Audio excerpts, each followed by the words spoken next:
Kamusta po kayo? Bago po ang lahat, first things first.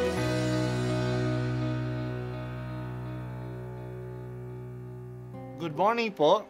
Sinisimulan po natin ngayon ang first things first. At dito po, tinatalakay natin sa unang bahagi ng umaga natin ay ang first readings na binabasa po sa banal na misa.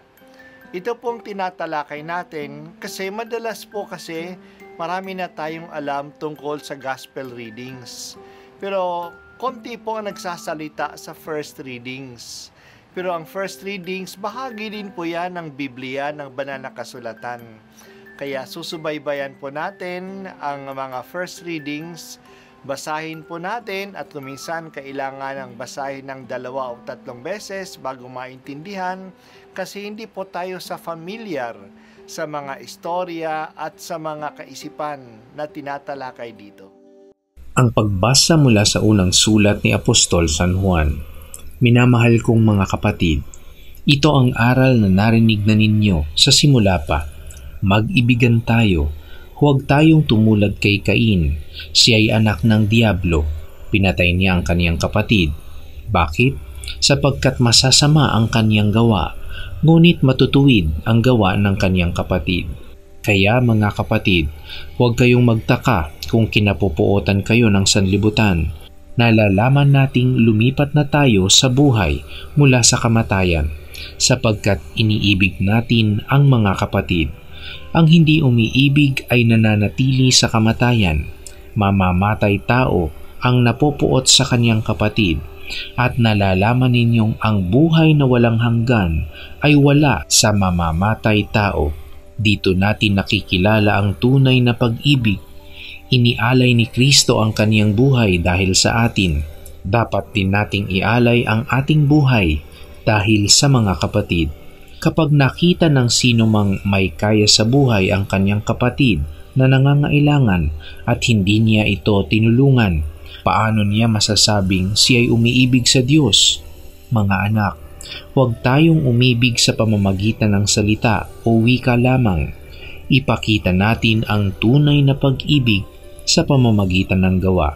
Dito natin makikilalang tayo'y nasa panig ng katotohanan at matatahimik ang ating budhi sa harapan ng Diyos, sakali mang tayo'y usigin yun, sapagkat ang Diyos ay higit sa ating budhi at alam niya ang lahat ng bagay. Mga minamahal, kung hindi tayo inuusig ng ating budhi, panatag ang ating loob na makalalapit sa Diyos. Ang salita ng Diyos. Salamat sa Diyos. Narinig natin ang sinulat ni San Juan. Mga kapatid, huwag kayong magtataka kung kinapuputan kayo ng sanlibutan. Makakarelate tayo dito. Madalas narinig natin sa balita na ang mga Kristiyano ay kinapuputan ng mundo. Maraming simbahan na binobomba sa iba't ibang bahagi ng mundo. Kita dito sa Pilipinas. Sa Nigeria, marami ang mga pari at madre na kinikidnap at pinapatay. Sa Nicaragua, may obispo at mga pari na inaresto ng gobyerno ni Ortega. Mga madre ni Santa Teresa ng Calcutta ay pinatalsik sa Nicaragua. Sa United States, maraming simbahan at pro-life centers ang binabandalize. Huwag tayong magtaka.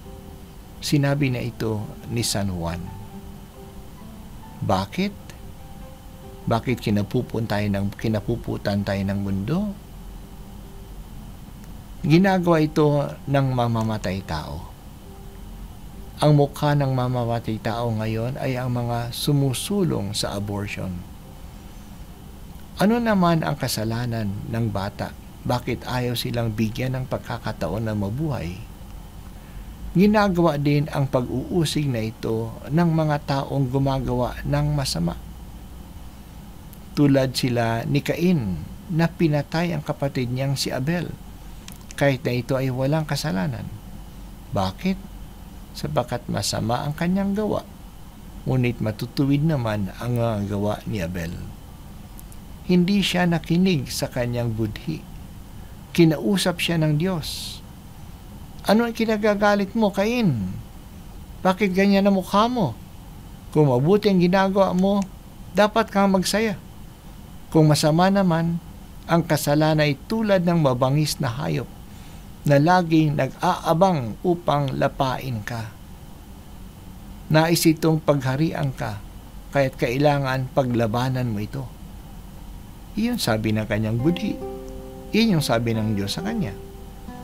Hindi niya pinansin ang boses ng Diyos, na siya ang tinig ng kanyang konsyensya. Sa halip, inayayahan niya si Abel sa bukid at doon pinatay siya.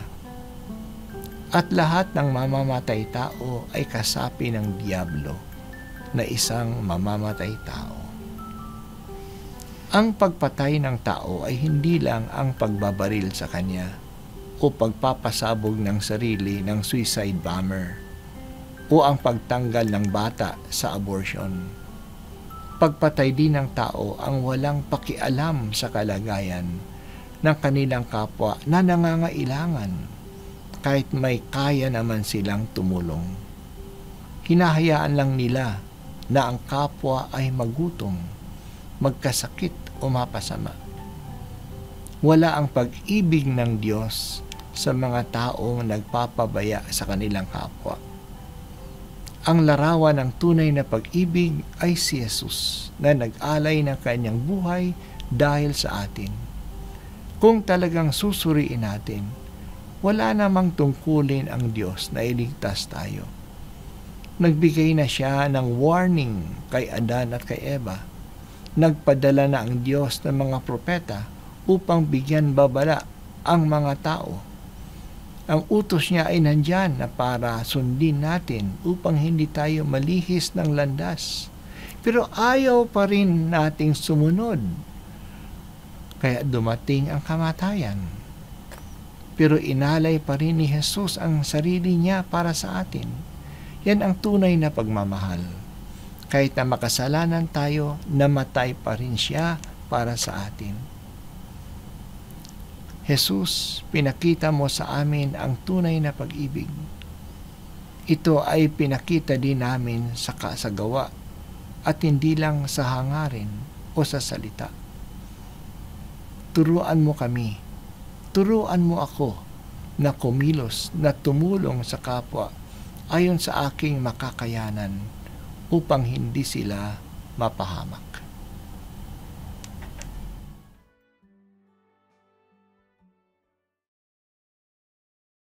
Ito po ang unang pagbasa at ako po ay si Bishop Broderick Pabilio dito sa First Things First.